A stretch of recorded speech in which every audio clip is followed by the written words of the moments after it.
सुप्रभात बच्चों। हम जो आज पाठ पढ़ने वाले हैं उसके पहले मैं आपको कुछ बताना चाहती हूँ।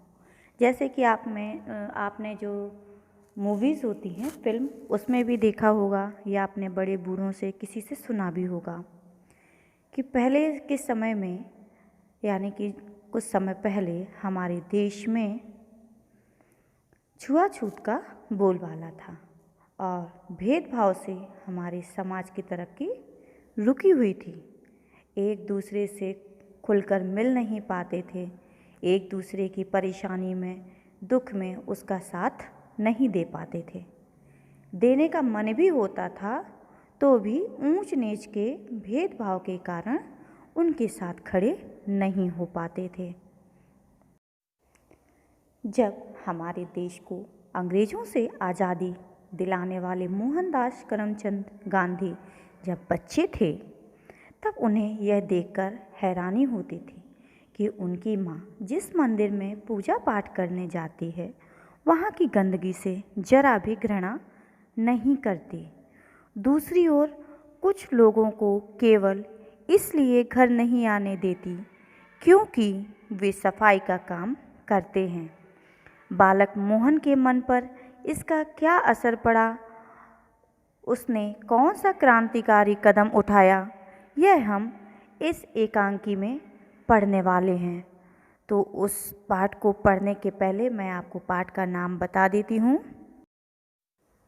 पाठ का नाम है मोहन का दुख। तो इसका जो मैंने आपको भी इसके पहले जो भी समझाया वो हमारे इसी पाठ से संबंधित है और उसी पाठ को हम समझने वाले हैं। मोहन का दुख। इस पाठ में पात्र हैं मोहन, बा और उका। मोहन यानी कि जो मोहनदास करमचंद गांधी को कह करके बुलाया जाता था उनके बचपन में। बा उनकी माँ, उका एक लड़के का नाम है।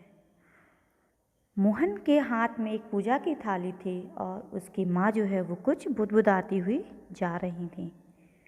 मंच के एक किनारे से दिखाया जाता है और दूसरे किनारे से तब बातें करते हुए चलते दिखाया जाता है। मोहन, बा तुम्हें मंदिर जाकर क्या मिलता है? मोहन अपनी माँ से पूछते हैं कि माँ बताइए आपको मंदिर जा कर के क्या मिलता है? बा, मिलता क्या, भगवान के दर्शन, मन पवित्र होता है। तू अंदर चलकर तो देख कितनी शांति मिलती है। उसके बाद बा फिर से कहती हैं, देख कर चल बेटा, अभी पूजा की थाली गिर जाती तो मैं पूजा कैसे कर पाती। इसके लिए उनकी जो मोहन है वो अपनी माँ से कहते हैं, मैं गिर भी जाता तो भी पूजा की थाली गिरने नहीं देता। वो रुक जाता है। माँ, क्या पूजा बिना थाली के नहीं हो सकती? यानी कि क्या थाली के बिना पूजा नहीं की जा सकती है? तो बा कहती हैं, पूजा की थाली नहीं होगी तो पूजा काहे से होगी? वो ये जवाब देती हैं। तो इस तरीके से आपने इस पेज में जो पढ़ा कि मोहन जो हैं वो अपनी माँ के साथ मंदिर जाते हैं और जैसे वो गिरने के लिए होता है तो उसकी माँ कहती है कि बेटा संभल कर चलो, नहीं तो पूजा की थाली अभी गिर जाती और मैं पूजा कैसे कर पाती।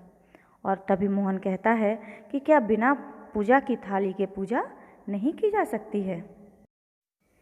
मोहन जवाब देता है बा को, मन से बा, यानी कि मन से पूजा की जा सकती है। मैं भी राम का नाम मन से ही लेता था और अंधेरे में ऊपर पहुंच जाता था। मेरे पास थाली थोड़ी ही होती थी। बिना मन लगाए पढ़ाई नहीं होती तो पूजा पाठ कैसे हो सकता है? मास्टर जी देखते हैं मन लगाकर काम किया या नहीं, तो भगवान जी नहीं देखते होंगे।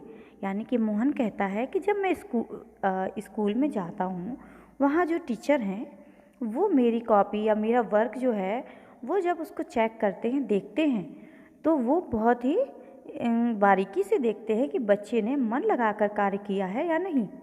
तो क्या भगवान ऐसा नहीं देखते होंगे कि कौन मन लगाकर पूजा कर रहा है या नहीं कर रहा है? बा, रुक क्यों गए रे, चल अंदर दर्शन कर ले। तभी मोहन जब बाहर रुक जाता है मंदिर के, तो बा कहती हैं कि बाहर मत रुको, मेरे साथ अंदर चलो। मोहन, तुम जाओ, मैं यहीं खड़ा हूँ। बा रुआसी आवाज़ में मतलब दुखी होकर के कहती हैं, तूने बाकी बात मानना छोड़ दिया क्या? माँ जो है वो कहने लग जाती है, मोहन क्या तुमने अपनी माँ का यानी कि मेरी बात को मानना छोड़ दिया है? मोहन कहता है, बा तुम कहोगी तो मैं चला जाऊँगा, पर मेरा मन नहीं करता, बदबू आती है, जगह जगह गंदगी के ढेर। बा तुम सच बताओ, हम ऐसे घर में रह सकते हैं? फिर इस गंदगी में भगवान कैसे रहते होंगे? नहीं बा, भगवान वहाँ रह ही नहीं सकते। मोहन अपने जवाब में कहते हैं कि जब हम अपने घर में इतनी गंदगी रख कर के नहीं रह सकते हैं, तो भगवान को इतनी गंदगी के ढेर जहाँ लगे हुए हैं वहाँ कैसे रखा हुआ है, वो कैसे रहते होंगे? भगवान ऐसी जगह नहीं रह सकते हैं। रोज़ तू यही सब बेसिर पैर की बातें सोच सोच कर लाता है, तेरे साथ कौन झक मारे?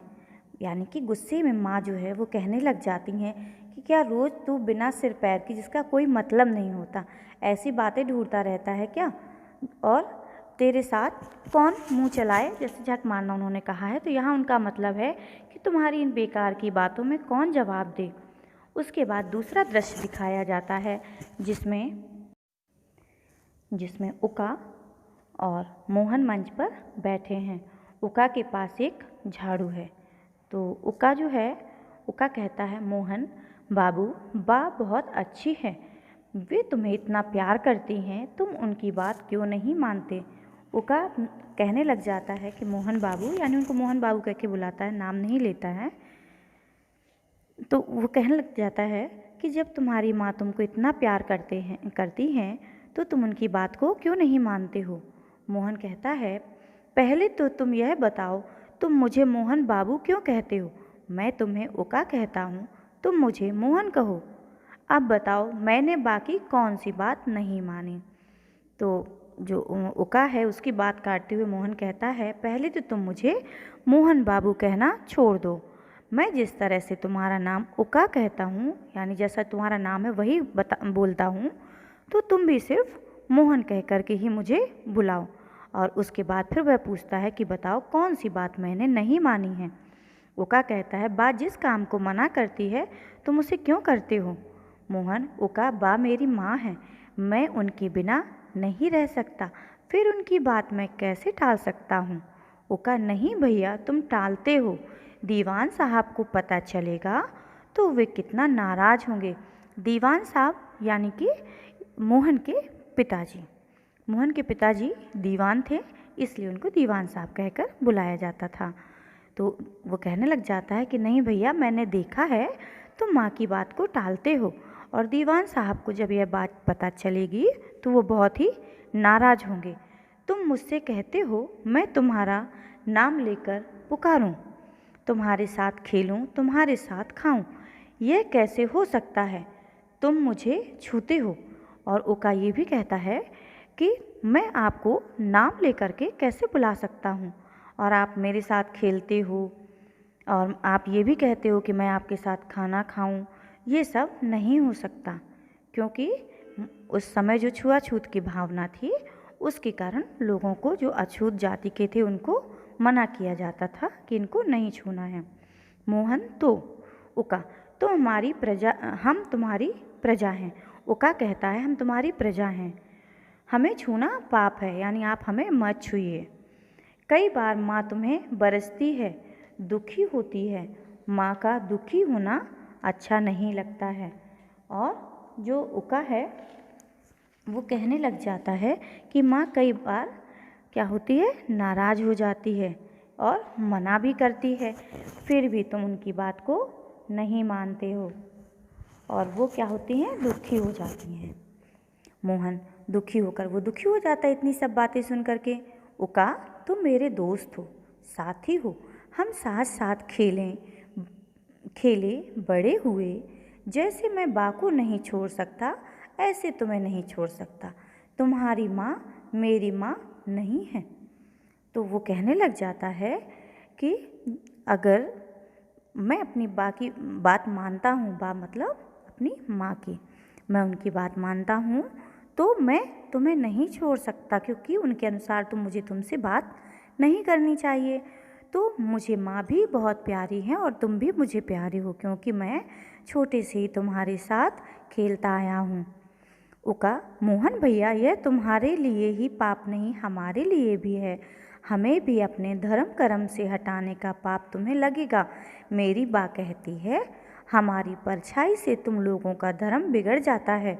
मेरी बा को दीवान की बा कह चुकी हैं कि उका बहुत अच्छा है, पर उसे देखकर मेरा मोहन पगला जाता है। माँ कह रही थी तू वहाँ मत जाया कर। और उका बताता है कि मेरी माँ ने भी मना किया हुआ है कि आपके साथ मुझे नहीं खेलना है, क्योंकि एक बार दीवान साहब की बा ने यानी कि मोहन की दादी ने उका की माँ से कहा था कि उका बहुत अच्छा बच्चा है, लेकिन जैसे ही वो आता है या दिखाई देता है तो मेरा मोहन पागल सा हो जाता है, यानी उसके साथ खेलने के लिए। मोहन चुप रहता है, एक बार उका की तरफ देखता है, फिर उसका हाथ पकड़ लेता है, वह छुड़ाता है। उसके बाद मोहन जो है, उका, मैं नहीं जानता मेरी बा ने तेरी बा से क्या कहा, पर तू मेरा दोस्त है। बड़े भैया के दोस्त घर में आते हैं, सब कुछ छूते हैं, बा कुछ नहीं कहती। मेरे दोस्त तुम हो, तुम मेरे साथ मेरे घर आओगे।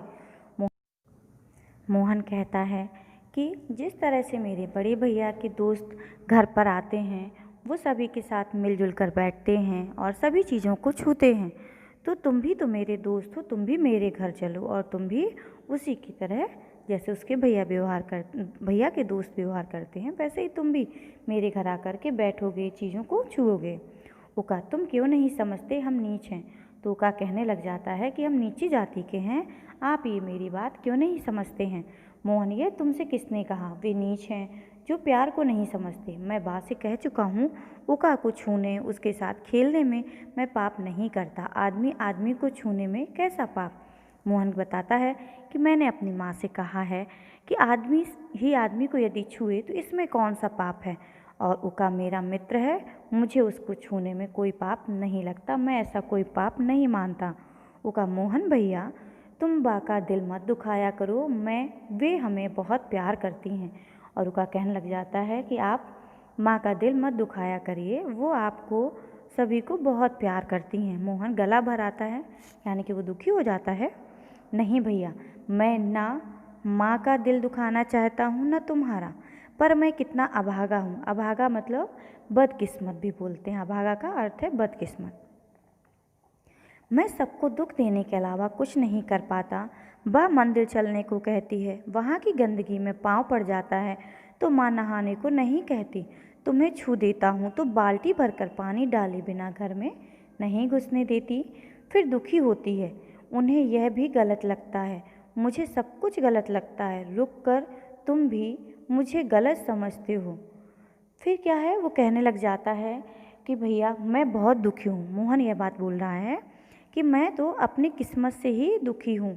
मैं माँ के साथ मंदिर नहीं आ सकता, क्योंकि मुझे वहाँ की गंदगी पसंद नहीं आती, और माँ के अनुसार यदि मैं तुम्हें छूता हूँ तो माँ मुझे घर जा कर के बाल्टी भर भर के पानी नहला देती है। ये सब मुझे अच्छा नहीं लगता, ये सब गलत लगता है। और उसके बाद उका मोहन को सांत्वना देने के लिए उसकी तरफ बढ़ता है। सांत्वना मतलब तसल्ली देने के लिए, ढांढस बंधाने के लिए आगे बढ़ता है, लेकिन ठिठक जाता है। मोहन आगे बढ़कर उसे गले लगा लेता है, लेकिन उका को वापस याद आ जाता है कि उसकी माँ ने कहा था कि मुझे मोहन को नहीं छूना है, तो वो नहीं छूता है और वो वहीं रुक जाता है। ठिठक जाना, वो वहीं रुक जाता है, लेकिन मोहन आगे बढ़ जाता है और आगे बढ़ कर के उका को गले लगा लेता है। तो इस तरह से दिखाया गया कि बचपन से ही गांधी जी छुआछूत की भावना को नहीं मानते थे और वो सभी से प्रेम करते थे। आपको पाठ समझ में आ गया होगा, और इसके जो एक्सरसाइज है वो मैं अगली वीडियो में आपको भेज दूँगी। धन्यवाद।